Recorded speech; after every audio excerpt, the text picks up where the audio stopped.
जय श्री कृष्णा। आज शनिवार के दिन आइए सुनते हैं शनिदेव और सूर्यदेव की यह कथा।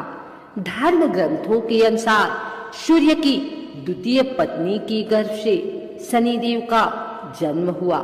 जब शनिदेव छाया के गर्भ में थे तब छाया भगवान शंकर की भक्ति में इतनी ध्यान मग्न थी कि उसने अपने खाने पीने तक शुद्ध नहीं थी, जिसका प्रभाव उसके पुत्र पर पड़ा और उसका वर्ण श्याम हो गया। शनि के श्याम वर्ण को देखकर सूर्य ने अपनी पत्नी छाया पर आरोप लगाया कि शनि मेरा पुत्र नहीं है।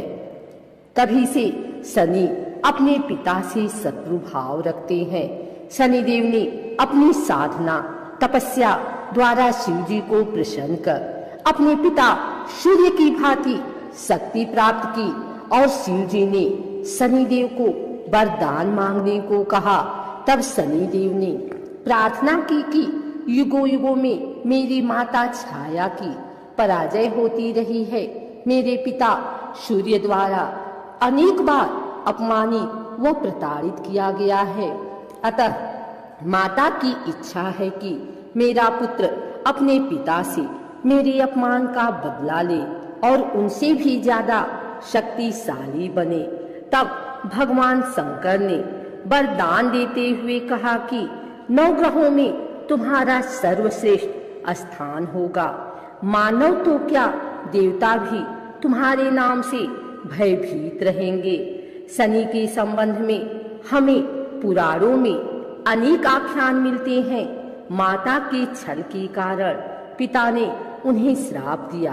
पिता अर्थात सूर्य ने कहा, आप क्रूरतापूर्ण दृष्टि देखने वाले मंदगामी ग्रह हो जाएं। यह भी आख्यान मिलता है कि शनि के प्रकोप से ही अपने राज्य को घोर दुर्भिक्ष से बचाने के लिए राजा दशरथ उनसे मुकाबला करने पहुंचे तो उनका पुरुषार्थ देखकर शनि ने उनसे वरदान मांगने के लिए कहा। राजा दशरथ ने विधिवत स्तुति कर उन्हें प्रसन्न किया। पद्म पुराण में इस प्रसंग का सविस्तार वर्णन है।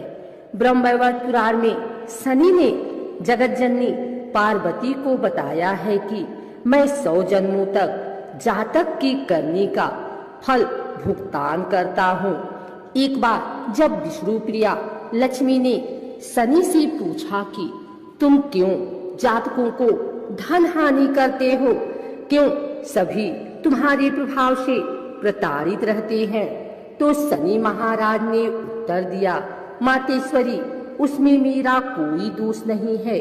परमपिता परमात्मा ने मुझे तीनों लोकों का न्यायाधीश नियुक्त किया हुआ है, इसलिए जो भी तीनों लोकों के अंदर अन्याय करता है उसे दंड देना मेरा काम है।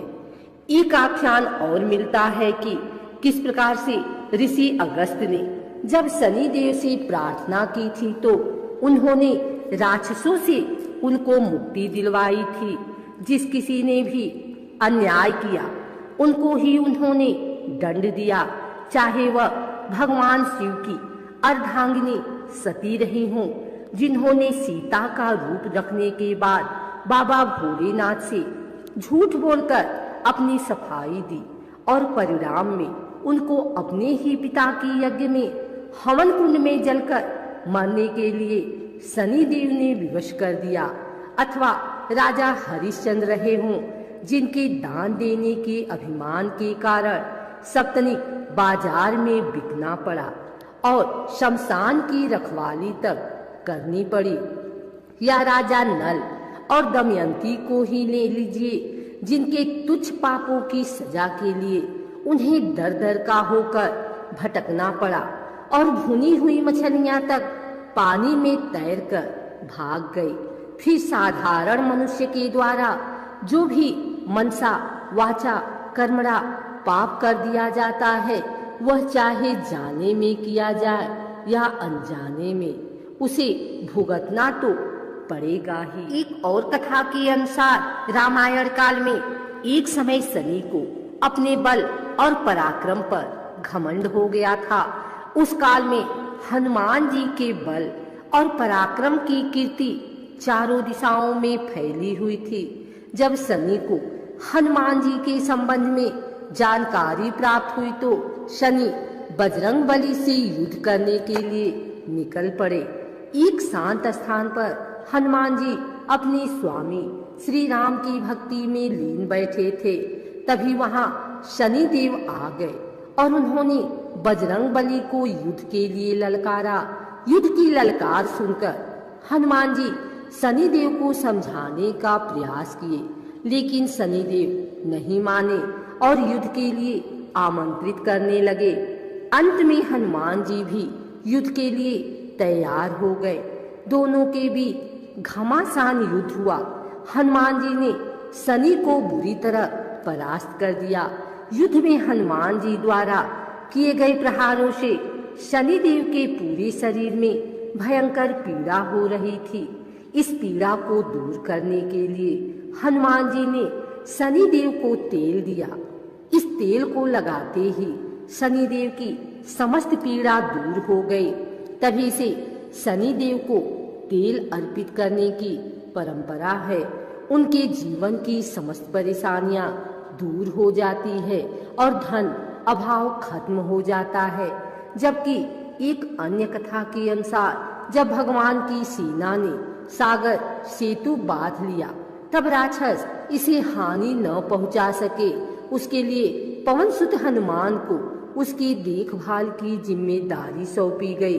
जब हनुमान जी शाम के समय अपने इष्ट देव राम के ध्यान में मग्न थे, तभी सूर्यपुत्र शनि ने अपना काला कुरूप चेहरा बनाकर क्रोधपूर्ण कहा, हे बानर, मैं देवताओं में शक्तिशाली शनि हूँ। सुना है तुम बहुत बलशाली हो।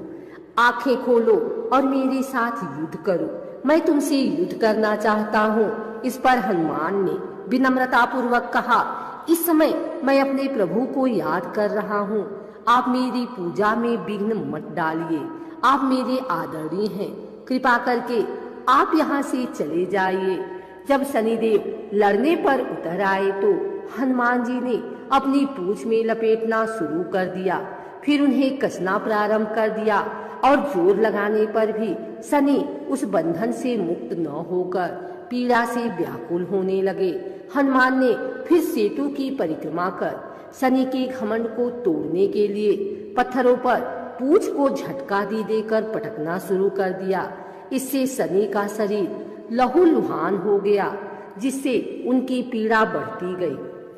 तब शनिदेव ने हनुमान जी से प्रार्थना की कि मुझे बंधन मुक्त कर दीजिए। मैं अपने अपराध की सजा पा चुका हूँ, फिर मुझसे ऐसी गलती नहीं होगी।